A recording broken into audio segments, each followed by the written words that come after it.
Voilà, chers frères et sœurs, soyez abondamment bénis. Que la grâce de notre Seigneur soit avec vous.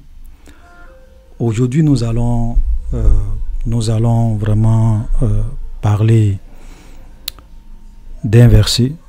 Nous allons expliquer un verset que beaucoup de personnes tordent le sens. Beaucoup de personnes ne comprennent pas. Un verset qui semble contredire la parole de Dieu, puisque la Bible nous dit qu'il existe un seul Dieu. Nous croyons en un seul Dieu. Mais comment se fait-il que Dieu peut-il nous dire dans le psaume 82, voilà, psaume 82, le verset 6, j'avais dit, vous êtes des dieux, vous êtes tous des fils du Très-Haut. Et nous pouvons même voir également Jean, voilà, Jean chapitre 10, le verset 34. Et ça, c'était lorsque Jésus était en train de discuter avec les pharisiens et les scribes. Et concernant la divinité, ils vont accuser Jésus de blasphémer parce que Jésus disait qu'il était Dieu. Et regardez la réponse qu'ils vont donner à Jésus. Jésus leur répondit, n'est-il pas écrit dans votre loi, j'ai dit, vous êtes des dieux. Et donc, quand Jésus cite ce verset, il fait en fait référence à Psaume 82, le verset 6. J'ai dit, vous êtes des dieux, que nous avons lu tout à l'heure. Et il dit, verset 36, s'il a appelé Dieu ceux à qui la parole a été dressée, et si l'écriture ne peut être anéantie, voilà, s'il a appelé Dieu ceux à qui la parole a été adressée. Je vais m'arrêter là. Ok, donc voilà un peu un passage que nous avons vraiment besoin de comprendre. Parce que là, ce verset-là nous dit que Dieu, c'est Dieu lui-même qui parle et qui dit, vous êtes des dieux.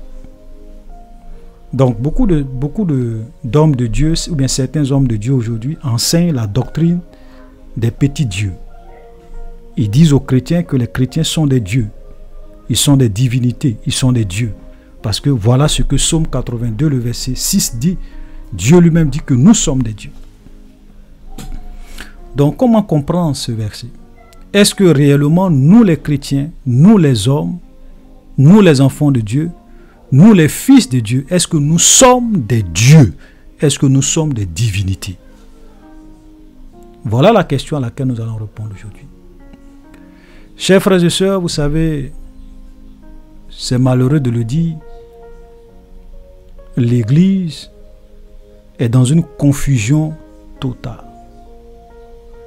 L'Église est dans un mélange total. Aujourd'hui, on ne sait même plus qui est qui. On ne sait même plus qui croire. Voilà. Moi, souvent, je reçois des messages des chrétiens, de certains chrétiens, frères et sœurs, d'autres même qui ne veulent même plus aller à l'église.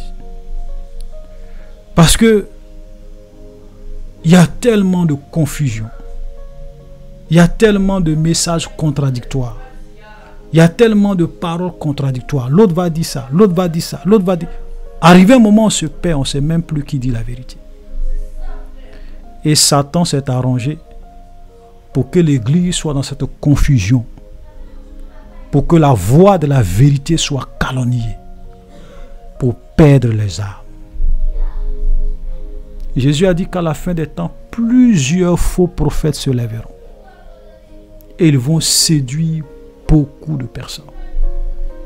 Frères, nous sommes à la fin des temps. Et si nous croyons que nous sommes à la fin des temps, nous devons réaliser, nous devons comprendre que parce que nous sommes à la fin des temps, plusieurs faux prophètes, plusieurs faux hommes de Dieu qui se présentent à nous comme des serviteurs de Dieu, comme des pasteurs, mais en réalité, au-dedans, ce sont des loups ravisseurs. Et quand nous écoutons le témoignage de plusieurs mystiques, de plusieurs satanistes, c'est vrai que parmi eux, il y a beaucoup qui sont des faux, mais il y a des gens qui ont vraiment vécu des expériences. Et qui disent que en ces temps de la fin, Satan a décidé de former des pasteurs mystiques occultes et de les envoyer dans les églises pour égarer le maximum de personnes. Donc les marabouts sont devenus maintenant des pasteurs, des féticheurs sont devenus maintenant des pasteurs, des mystiques sont devenus maintenant des pasteurs. C'est pour cela que quand vous allez dans leur église, ils ne vous enseignent pas la vérité. Ils ne vont jamais parler du péché. Et même quand, ou bien même quand ils parlent du péché dans leur message, ils vont parler du péché en général. Mais prêcher sur des péchés spécifiques, enseigner la vérité, pointer du doigt le mal des gens, ils ne le font jamais. Ils vous parlent de la prospérité. Ils vous parlent des miracles. Ils vous parlent des prodiges. Ils vous parlent de plein d'autres choses pour vous endormir, pour que lorsque l'enlèvement va venir, vous puissiez rater l'enlèvement. Et beaucoup de chrétiens, je vous assure que si Jésus venait aujourd'hui, beaucoup de chrétiens vont rater l'enlèvement. Frère, c'est une vérité. C'est une vérité. Parce qu'on est dans du one-man show. On est dans le spectacle. On est dans les divertissements. Alors que le diable est en train de travailler pour plonger le monde dans le chaos. C'est-à-dire que quand on regarde, excusez-moi, quand on regarde vraiment l'insouciance de l'Église aujourd'hui, quand on regarde l'insouciance des enfants de Dieu, on se demande est-ce que nous réalisons à quel temps et à quelle époque nous sommes? Est-ce que nous savons le monde dans lequel nous sommes, le temps qu'il fait sur le plan spirituel, sur l'horloge de Dieu? Nous sommes à quelle époque? Frère, je vous dis, il nous reste quelques secondes sur l'horloge de Dieu. Les temps sont finis. Les temps sont finis. Vous savez, Élisée a dit à Géasi, quand Géasi est allé à courir après Naaman pour aller prendre les vêtements, l'argent, les biens de Naaman, Élisée lui a dit ceci: est-ce le temps, Géasi, est-ce le temps d'amasser de l'or et de l'argent? Non. Il y a un temps pour toutes choses. Nous sommes arrivés à une période où nous devons craindre Dieu. Nous devrons être attachés au Seigneur. Nous devons vivre dans la sainteté, dans la pureté. Nous devons nous éloigner de tout ce qui nous éloigne de Dieu. La masturbation, la pornographie, la fornication, l'adultère, le mensonge, la tricherie, la malhonnêteté, cette double vie que nous vivons. Nous devons nous éloigner de cela, craindre Dieu et vivre pour lui. C'est le temps d'être saint comme Dieu lui-même est saint. Frère, il ne nous reste plus suffisamment de temps. C'est pour cela que toutes les doctrines pernicieuses, tous les faux enseignements, nous devons nous éloigner de cela. Amen. Et voilà un enseignement, une doctrine de démon, un enseignement pernicieuse qui est rentré aujourd'hui dans l'église. Vous êtes des dieux. Voilà ce que des pasteurs disent aux chrétiens: vous êtes des dieux. En citant Psaume 82, le verset 6. Et ce qui est grave, vous savez, ce qui est grave, c'est que les gens citent des versets sans expliquer le fond des versets. Il ne s'agit pas de citer les versets, mais il s'agit de comprendre ce que ce verset-là veut dire. Parce que quand nous lisons la Bible, frère, il existe un seul Dieu. Parce que quand on parle des dieux, quand on dit de façon générale, généralement, quand on dit un peuple adore plusieurs dieux, quand on dit Dieu, on parle de la divinité. On parle de la divinité. Donc vous avez des peuples qui adorent plusieurs dieux. Mais nous, les chrétiens, nous n'adorons pas plusieurs dieux. Nous tous, nous savons que nous adorons un seul Dieu.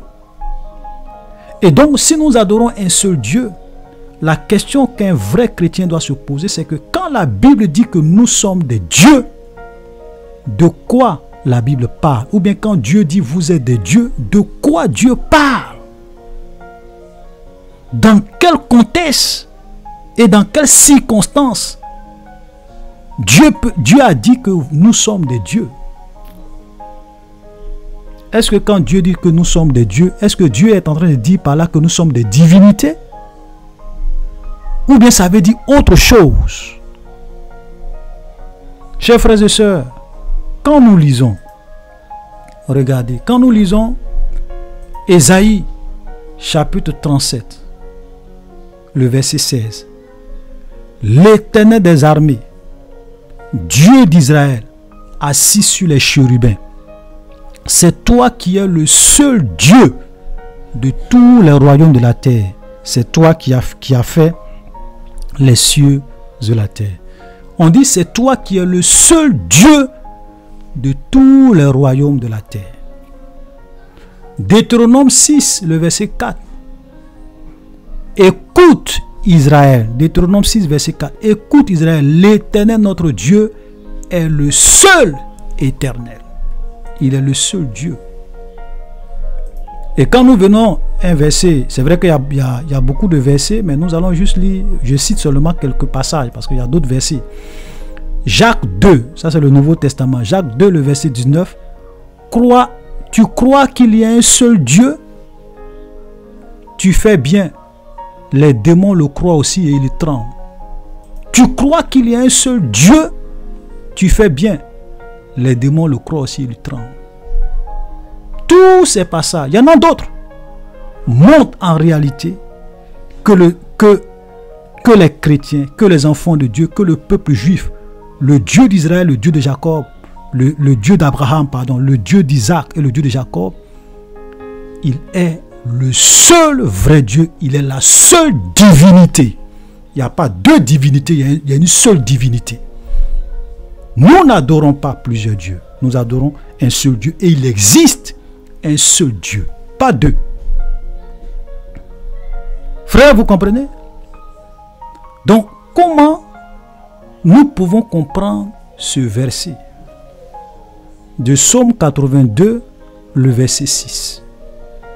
Et là, c'est Dieu lui-même qui parle. Il dit, j'ai dit, vous êtes des dieux, vous êtes tous des fils du Très-Haut. Donc, comment on peut comprendre cela? Qu'est-ce que Dieu voulait dire par là? Vous savez, quand vous lisez un verset, il y a plusieurs versets comme ça. Il y a des versets, quand vous lisez ces versets-là, vous devez comprendre que il y a une explication au-delà de ce que vous lisez. Il y a une explication en profondeur. Il ne s'agit pas d'expliquer ces genres de versets-là de façon superficielle et de s'arrêter à une lecture superficielle. Vous allez vous égarer. Parce que la Bible ne peut pas se contredire. La Bible ne peut pas dire que nous, il y a un seul Dieu et en même temps dire que nous sommes des dieux. Non. Donc, c'est pour cela que je dis, quand vous lisez des passages ou bien deux passages de la Bible qui semblent se contredire, c'est que parmi ces deux versets-là, il y a un que vous n'avez pas compris correctement. Et quand c'est comme ça, il faut s'asseoir et se poser la question de savoir qu'est-ce que Dieu voulait dire lorsqu'il dit dans Psaume 82, le verset 6, j'ai dit, vous êtes des dieux. Voilà la démarche. Amen. Parce que malheureusement aujourd'hui, dès qu'on vient présenter aux chrétiens des versets, au lieu de s'asseoir pour chercher à comprendre, ils avalent, ils acceptent tout. Frère, c'est pas comme ça. Et j'ai déjà dit que même le diable est venu tenter Jésus. Quand vous lisez la tentation de Jésus dans le désert, je l'ai déjà dit plusieurs fois dans mes vidéos, le diable est venu tenter Jésus en citant des versets dans la Bible. Il a dit à Jésus, jette-toi du haut du temple, car il est écrit. Et le verset que le diable a cité à Jésus se trouve dans le Psaume 91. Jette-toi du haut du mur du temple, car il est écrit, il donnera des ordres à ses anges, ils te porteront sur leurs mains de peur que ton pied ne heurte contre une pierre. Jésus savait que le diable est en train de citer ce verset-là hors de son contexte. Il est en train de faire une lecture superficielle de ce verset dans le but de tromper Jésus. Mais Jésus connaissait trop la parole. Il lui a dit, Satan, il est aussi écrit, tu ne tenteras point l'Éternel ton Dieu. Il est écrit, il est aussi écrit. Il est écrit, il est aussi écrit. Il est écrit, il est aussi écrit. Voilà comment Jésus a vaincu le diable. Frère, si vous ne sondez pas les Écritures, si vous ne lisez pas les versets bibliques en profondeur, si vous ne vous posez pas des questions et que dès que les gens viennent vous dire « Oui, la Bible dit » et puis vous avalez, les gens vont vous tromper, ils vont vous égarer, ils vont vous manipuler. C'est pour cela que beaucoup de chrétiens sont dans la servitude, ils sont exploités, on leur vend du vent et ils acceptent. Parce qu'ils ne lisent pas leur Bible, ils ne sont pas sérieux dans la lecture de la parole de Dieu. Il y a un seul livre dans ce monde qui est la parole de Dieu. Mais combien de chrétiens passent leur temps à étudier sérieusement ce livre? Et comme mon père spirituel le disait, tous ceux qui ne lisent pas leur Bible méritent d'être séduits par le diable. Méritent d'être séduits par le faux prophète. Ils méritent. Ils ont le temps de regarder des films pendant 4 heures du temps. Ils ont le temps de regarder, de s'asseoir devant des jeux vidéo pendant 2 heures, pendant 1 heure du temps, mais n'ont pas le temps de lire le seul livre qui contient la parole de Dieu. Ils méritent d'être séduits. C'est pour cela qu'à la fin des temps, plusieurs personnes vont être séduites par le diable. Chers frères et sœurs, je vous en prie, je ne dis pas ça pour vous condamner, mais pour que nous puissions prendre conscience et revenir à la vérité. Les temps sont mauvais, les temps sont finis. Revenons à la parole et interrogeons-nous. N'avalons pas tout ce que les gens nous disent. Vous êtes des dieux. Et avant d'expliquer ce verset, j'aimerais d'abord vous montrer des gens ou bien des êtres qui ont voulu être semblables à Dieu, qui ont voulu être des dieux, et ils ont été chassés. Parce que cette histoire, c'est une histoire qui est très très dangereuse. Cette doctrine est une doctrine démoniaque. Parce que si vous ne comprenez pas bien ce passage, vous allez avaler une doctrine démoniaque. Le premier être qui a voulu être semblable à Dieu, ça se trouve dans Ésaïe. Ésaïe 14, le verset 2. Te voilà tombé du ciel, astre brillant, fils de l'aurore. Tu es abattu à terre, toi le vainqueur des nations. Tu disais en ton cœur, écoutez très bien, et ça, ce passage-là parle de Satan, du diable.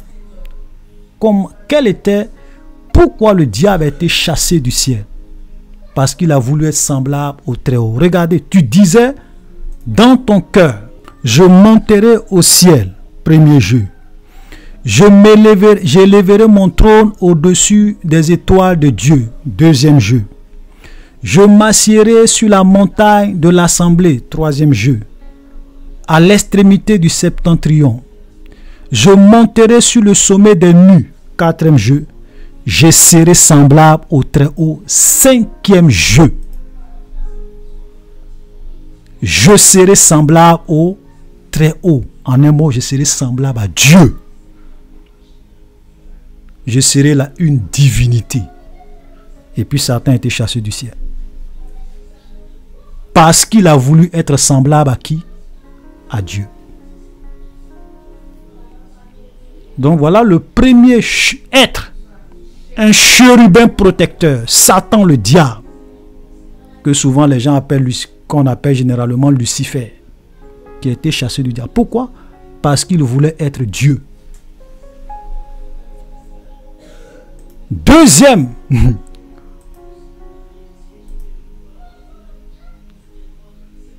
Le deuxième personnage, ou bien le deuxième couple, ça nous voyons cela dans Genèse. Genèse.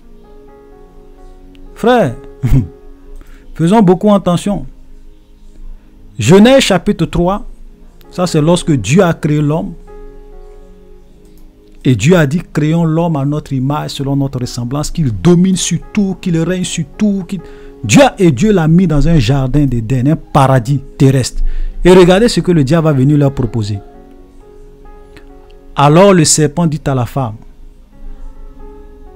vous ne mourrez point. Verset 5. Mais Dieu, parce que Dieu avait dit à l'homme, vous connaissez toute cette histoire, Dieu avait dit à l'homme que l'homme ne doit pas manger l'arbre de la connaissance du bien et du mal. Et que le jour où ils vont manger, ils vont mourir. Ça, c'était le commandement de Dieu. Mais regardez ce que le diable va venir leur dire. Alors le serpent dit à la femme, vous ne mourrez point.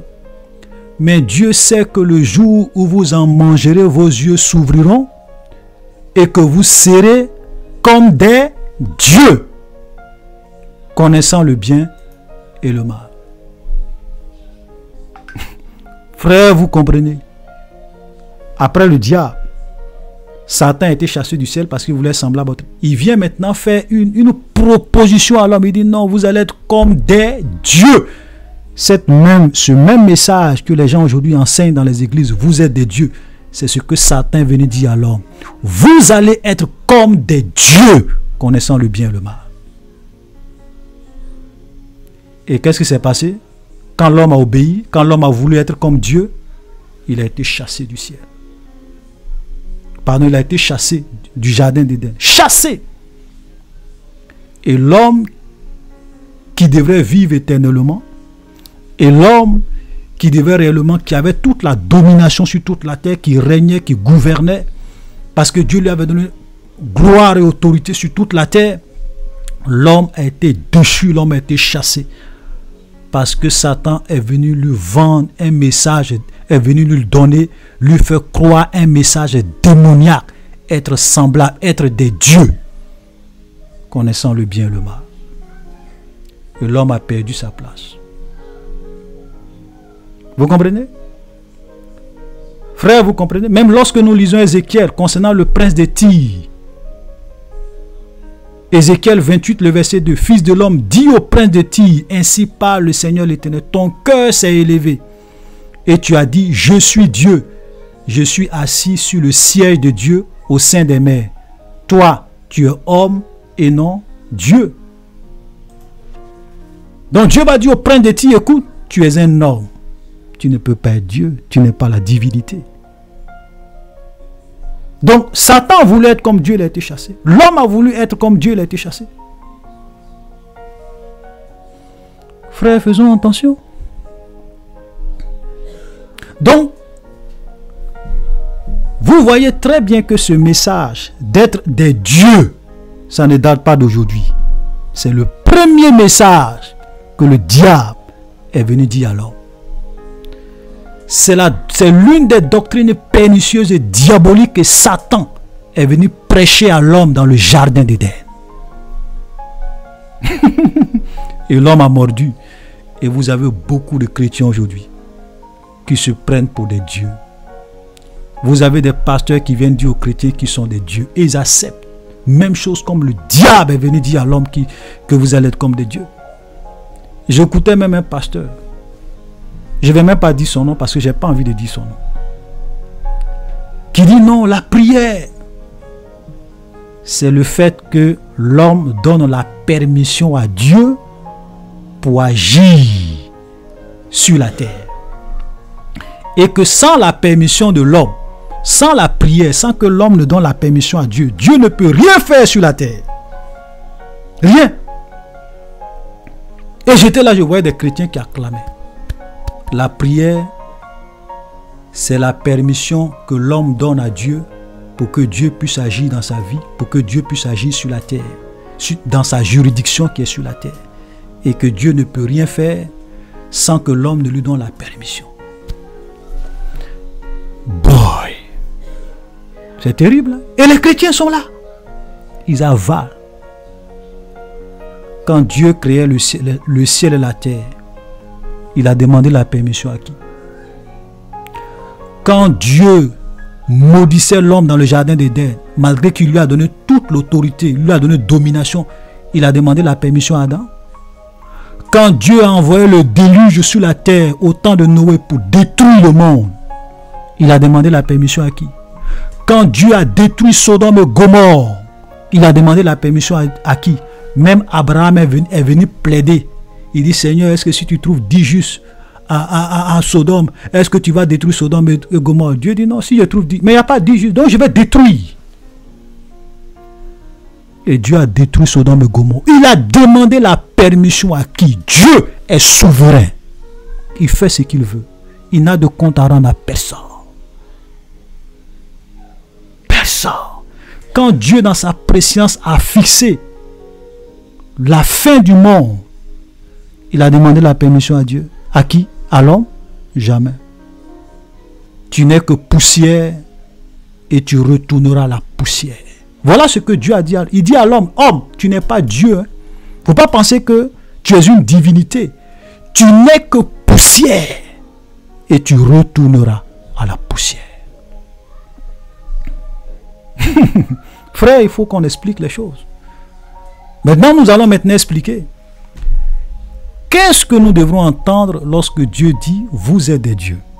Et ça, nous voyons déjà cette explication-là. Quand Dieu dit dans ce passage, dans Psaume 82, « Vous êtes des dieux, vous êtes tous les fils du Très-Haut », ici, ce que Dieu voulait dire par ce verset, nous trouvons cela dans Genèse chapitre 3, depuis le commencement. On voit le sens qu'on doit donner à ce verset. Genèse chapitre 3, le verset 22. Frère, écoutez très bien parce que c'est à partir de là que vous allez maintenant comprendre ce que Psaume 82 veut dire.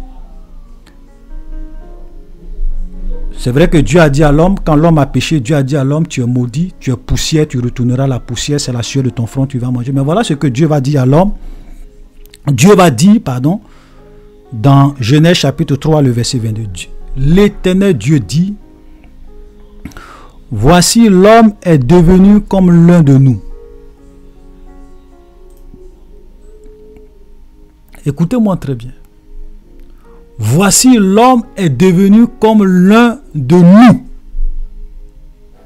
Je pourrais même dire, voici l'homme est devenu comme un Dieu. Avec petit d, un Dieu, comme l'un de nous.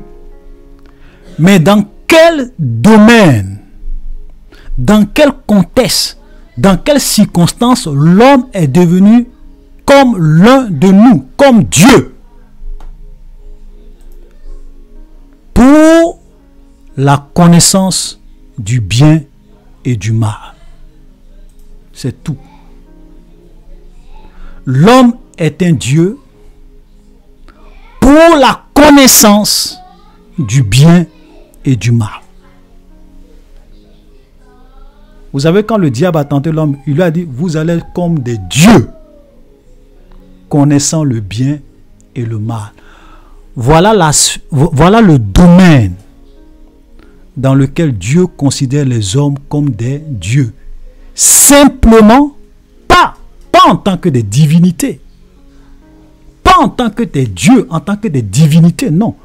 Mais ils sont des dieux pour la connaissance du bien et du mal.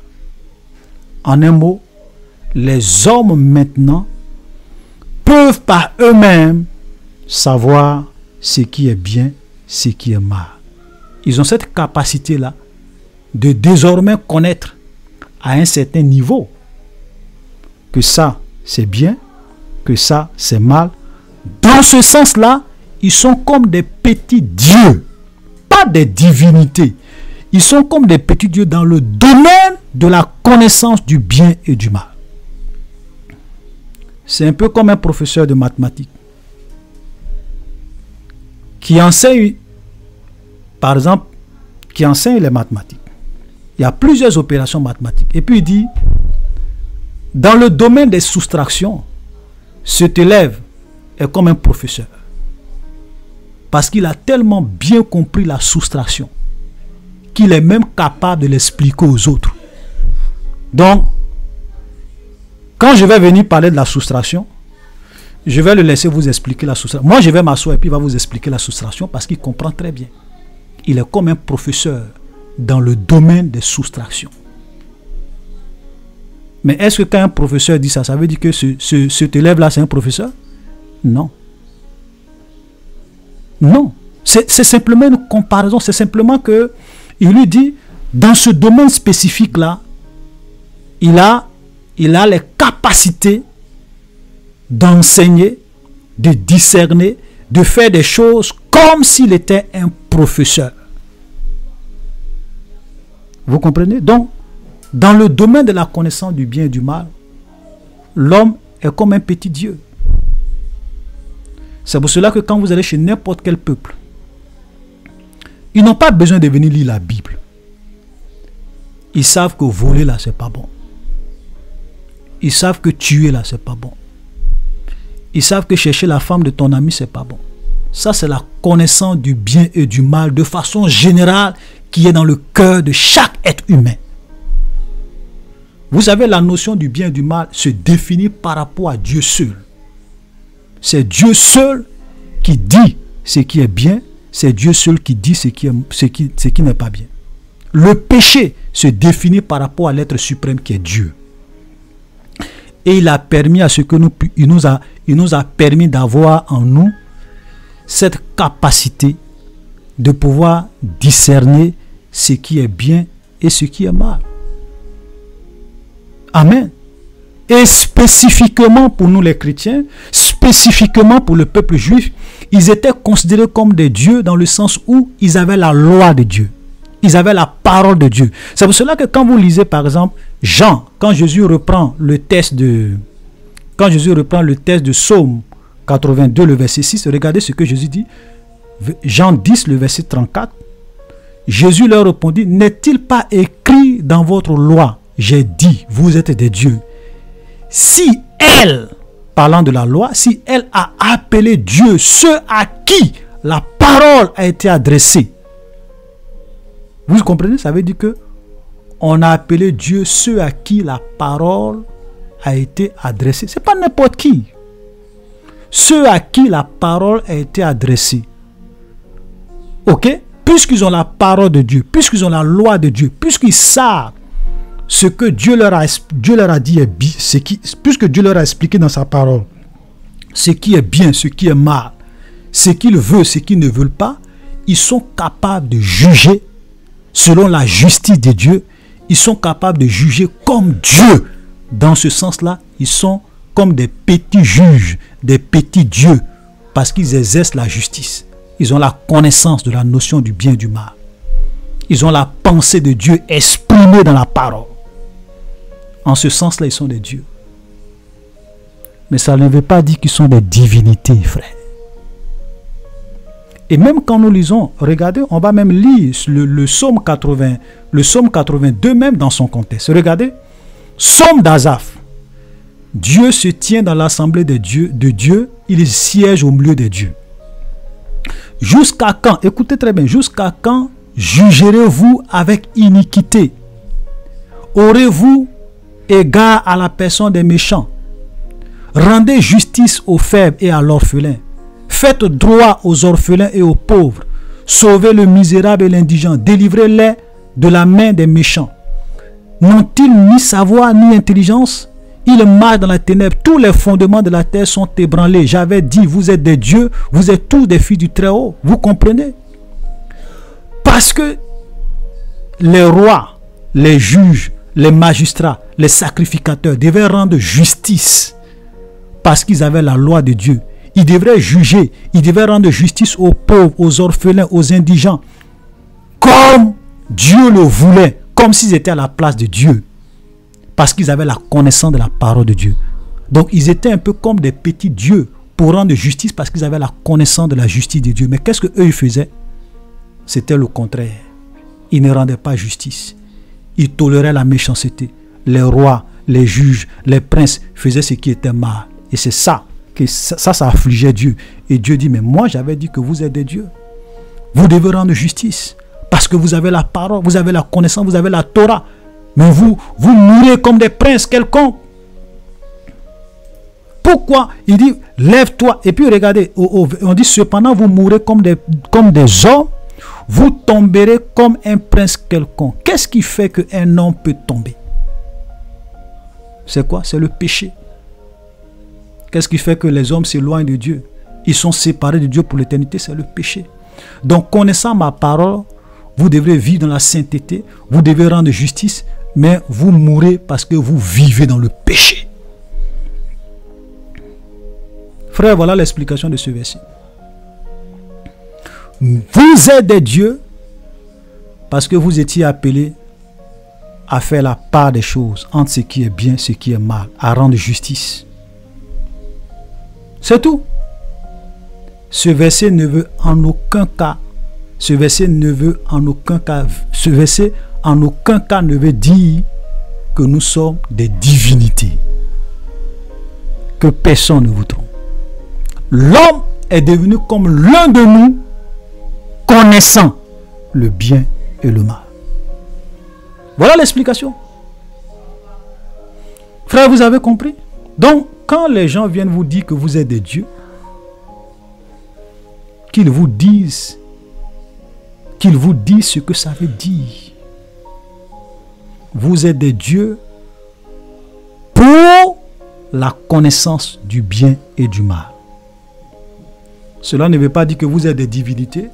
Vous êtes capable d'appeler à l'existence ce qui n'existe pas. Vous êtes capable de créer. Vous êtes capable de guérir les gens par vous-même, par vos propres forces. Vous êtes capable d'opérer des miracles par vos propres forces. Vous êtes capable d'agir comme la divinité.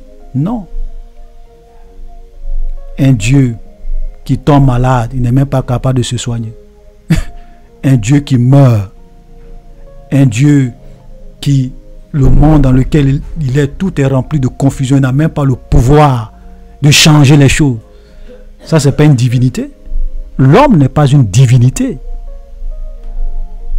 Voilà. Donc, chers frères et sœurs, voilà, j'ai vraiment voulu faire cette vidéo parce que ce sont des faux enseignements que nous entendons de plus en plus dans les églises. On dit aux chrétiens, vous êtes des dieux. Et vous savez, quand vous dites à quelqu'un, tu es un dieu, nous tous, on sait ce que Dieu est. Quand on dit divinité, on sait ce que Dieu est capable de faire. Donc, quand vous dites à des gens, vous êtes des dieux, sans leur expliquer ce que ça veut dire, qu'est-ce que vous êtes en train de mettre dans leur cœur?